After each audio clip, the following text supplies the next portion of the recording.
السلام علیکم ورحمۃ اللہ وبرکاتہ۔ آج ہم سورہ نساء پارہ نمبر 5 کی آیت نمبر 74 کی تفسیر اور لفظی ترجمہ کریں گے انشاءاللہ تعالی۔ اعوذ باللہ من الشیطان الرجیم، بسم اللہ الرحمن الرحیم۔ فَلْيُقَاتِلْ فِي سَبِيلِ اللَّهِ الَّذِينَ يَشْرُونَ الْحَيَاةَ الدُّنْيَا بِالْآخِرَةِ وَمَن يُقَاتِلْ فِي سَبِيلِ اللَّهِ فَيُقْتَلْ أَوْ يَغْلِبْ فَسَوْفَ نُؤْتِيهِ أَجْرًا عَظِيمًا۔ فرمایا بس لازم ہے کہ اللہ کے راستے میں وہ لوگ لڑیں جو دنیا کی زندگی آخرت کے بدلے بیچتے ہیں۔ تو اس سے پہلی آیات میں دشمن سے چکنا رہنے اور جہاد کی تیاری کرنے کے بعد اب مسلمانوں کو جہاد کی ترغیب دلائی جا رہی ہے کہ جو لوگ دنیا دے کر یعنی دنیا کے بدلے آخرت خریدنا چاہتے ہیں وہ اللہ کی راہ میں جہاد کریں، اور جو لوگ اللہ کی راہ میں جہاد کرتے ہیں تو چاہے شہید ہو جائیں یا غلبہ حاصل کر کے گھر کو لوٹیں، دونوں ہی حالتوں میں اللہ انہیں اجر عظیم عطا فرمائے گا۔ یعنی اپنی جانوں کی پرواہ نہیں کرتے، گھر بار مال جان کی پرواہ نہیں کرتے، اللہ سبحانہ تعالیٰ کی راہ میں اللہ کی محبت میں اپنی جانوں کو قربان کر دیتے ہیں تو ان کے لیے اجر بھی بہت بڑا ہے، جیسے کہ اس سے پہلے والی آیات میں بتایا گیا۔ حدیث بتائی گئی کہ جو شہید ہو جاتے ہیں وہ اللہ سبحانہ تعالیٰ کے عرش عظیم کے کنارے کی قندیلوں میں رہتے ہیں، کھاتے ہیں وہاں پہ، پیتے ہیں، عیش کرتے ہیں۔ اللہ سبحانہ تعالیٰ نے قرآن پاک میں فرمایا کہ ان کو مردہ نہ کہو، وہ زندہ ہیں۔ سیدنا ابو موسیٰ رضی اللہ تعالیٰ عنہ بیان کرتے ہیں کہ ایک شخص رسول اللہ صلی اللہ علیہ وآلہ وسلم کے پاس آیا اور کہا کوئی آدمی مال غنیمت کے لیے لڑتا ہے، کوئی شہرت اور ناموری کے لیے لڑتا ہے، اور کوئی اپنی بہادری دکھانے کے لیے لڑتا ہے، تو ان میں سے کون ہے جو اللہ کے راستے میں لڑنے والا متسور ہوگا؟ رسول اللہ صلی اللہ علیہ وآلہ وسلم نے فرمایا جو اس لیے لڑتا ہے کہ اللہ کا کلمہ بلند ہو، بس وہی اللہ کے راستے میں لڑتا ہے۔ یہ بخاری میں موجود ہے۔ تو جذبہ یہ ہونا چاہیے کہ اسلام کا بول بالا ہو، اللہ کا کلمہ بلند ہو، دین پھیلے، تو خاص اللہ کی رضا کے لیے کفار سے، اسلام کے دشمنوں سے جنگ کی جاتی ہے، تو وہی کہلاتا ہے شہید یا غازی۔ سیدنا ابو ہریرہ رضی اللہ تعالیٰ عنہ بیان کرتے ہیں کہ صحابہ میں سے ایک شخص کا گزر ایک گھاٹی سے ہوا جہاں ٹھنڈے پانی کا ایک چشمہ بہتا تھا۔ اس نے سوچا کیوں نہ میں لوگوں سے الگ تھلگ یہاں ٹھہر جاؤں اور اللہ کی عبادت کروں۔ پھر سوچا لیکن میں یہ کام اس وقت تک نہیں کروں گا جب تک کہ رسول اللہ صلی اللہ علیہ وآلہ وسلم سے اجازت نہ لے لوں۔ تو اس نے سارا ماجرا رسول اللہ صلی اللہ علیہ وآلہ وسلم سے بیان کیا، تو آپ صلی اللہ علیہ وآلہ وسلم نے فرمایا ایسا نہ کرنا، بے شک تم میں سے کسی کا جہاد فی سبیل اللہ میں کھڑے ہونا گھر کی 70 سال کی نمازوں سے بہتر ہے۔ کیا تم پسند نہیں کرتے کہ اللہ تعالیٰ تمہیں بخش دے اور جنت میں داخل کر دے؟ اللہ کے راستے میں جہاد کرو۔ جو آدمی اونٹنی کے دودھ دھونے کے درمیانی وقفہ جتنا بھی اللہ کے راستے میں لڑا اس پر جنت واجب ہو گئی۔ یہ ترمذی میں موجود ہے اور مستند حاکم میں بھی۔ تو صرف نوافل پڑھنا، تسبیحات کرنا، اللہ اللہ کرنا کافی نہیں ہے، اس سے بڑھ کر بھی اور عمل ہیں جو کہ اللہ سبحانہ تعالیٰ کو بے حد محبوب ہیں۔ یہ سب تو کرنا ہی کرنا ہے، لیکن اس سے بڑھ کر بھی کرنا ہے تاکہ ہم جنت پالیں، جنت الفردوس پالیں۔ سیدنا ابو ہریرہ رضی اللہ تعالیٰ عنہ بیان کرتے ہیں کہ رسول اللہ صلی اللہ علیہ وآلہ وسلم نے فرمایا اللہ کے راستے میں جہاد کرنے والا یہ تو اللہ ہی جانتا ہے کہ کون اس کے راستے میں جہاد کرتا ہے۔ یہ مجاہد اس شخص کی مانند ہے جو دن کو روزہ رکھے اور رات کو نماز پڑھتا ہے۔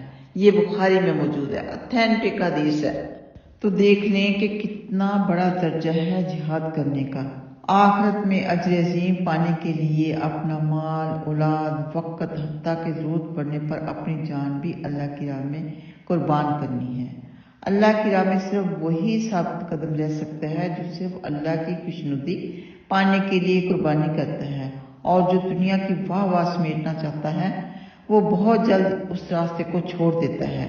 تو ہم سب نے اپنا جائزہ لینا ہے کہ کیا ہم اپنے تمام اعمال اللہ سبحانہ تعالیٰ کو خوش کرنے کے لیے کرتے ہیں یا پھر دنیا کی واوا سمیٹنے کے لیے؟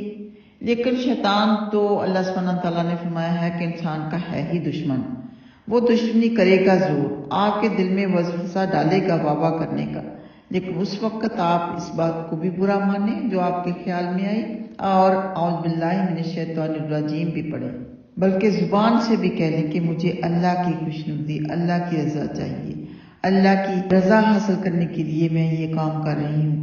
اور یہ بھی یاد رکھیں کہ صرف یہی نہیں کہ جہاد کرنے کا ہی بڑا درجہ ہے، باقی نیکیاں کوئی معنی نہیں رکھاتی، ہر نیکی معنی رکھاتی ہے، ہر نیکی اللہ سبحانہ تعالیٰ کے یہاں قبول ہے، چاہے کوئی چھوٹی نیکی ہو چاہے کوئی بڑی نیکی ہو، لیکن خالصتاً اللہ کی رضا کے لیے نیکی کرنی چاہیے۔ دو حدیثیں اور پڑھ لیتے ہیں، بلکہ تین چھوٹی چھوٹی۔ سیدنا ابو ہریرہ رضی اللہ تعالیٰ عنہ بیان کرتے ہیں کہ رسول اللہ صلی اللہ علیہ وآلہ وسلم نے فرمایا، جنت میں 100 درجے ہیں جن کو اللہ سبحانہ تعالیٰ نے مجاہدین فی سبیل اللہ کے لیے تیار کیا ہوا ہے۔ ہر 2 درجوں میں اتنا فاصلہ ہے جتنا فاصلہ آسمان اور زمین کے درمیان ہے، کہ اتنی اونچائی پر ان کا گھر ہوگا۔ سیدنا ابو عبس رضی اللہ تعالیٰ عنہ بیان کرتے ہیں کہ رسول اللہ صلی اللہ علیہ وآلہ وسلم نے فرمایا، جس بندے کے قدم اللہ کے راستے میں غبار آلود ہو جائیں تو پھر ایسا نہیں ہو سکتا کہ اس سے آگ بھی چھوئے۔ یہ بخاری میں موجود ہے۔ آخری حدیث سیدنا عبداللہ بن ابی اوفا رضی اللہ تعالیٰ عنہما بیان کرتے ہیں کہ رسول اللہ صلی اللہ علیہ وآلہ وسلم نے فرمایا، جان لو کہ جنت تلواروں کے سایوں تلے ہے۔ یہ بخاری میں موجود ہے کہ جنت ایسے نہیں بیٹھے بٹھائے مل جائے گی، یہ تو اللہ کی رحمت ہوگی تو شاید مل ہی جائے، لیکن جنت پانے کے لیے بہت بڑے بڑے کام کرنے پڑتے ہیں، جہاد کرنی پڑتی ہے، اپنے نفس کو مارنا پڑتا ہے۔ جو جنت چاہتا ہے وہ اپنی جان کی پرواہ نہیں کرتا، اپنے مال کی، اپنی کسی چیز کی پرواہ نہیں کرتا۔ افسوس اس بات کا ہے کہ آج کل اس طرح کا جذبہ مجھے لگتا ہے کہ بہت کم لوگوں میں ہوگا۔